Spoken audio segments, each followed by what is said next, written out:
வணக்கம் ரிஷப ராசி நண்பர்களே, உங்கள் ராசியினுடைய நாதன் நீச்சம் பெற்றிருக்கக்கூடிய கன்னிராசியில்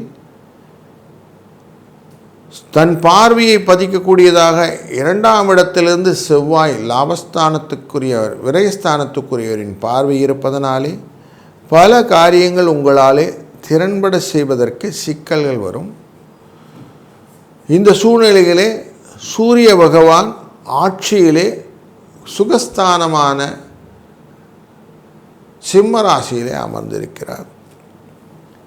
சிம்ம ராசியிலே கேதுவுடன் அமர்ந்து இருக்கக்கூடிய காலகட்டங்கள் உங்களுக்கு மற்றவர்களுடன் வீண் விவாதங்கள் செய்வதற்கான வாய்ப்புகளை ஏற்படுத்தும். அதனால் கொஞ்சம் ஜாக்கிரதையாக இருங்க. புரிந்து கொண்டு காரியங்களை செய்யும்போது தான் வெற்றிகள் கிடைக்கும்.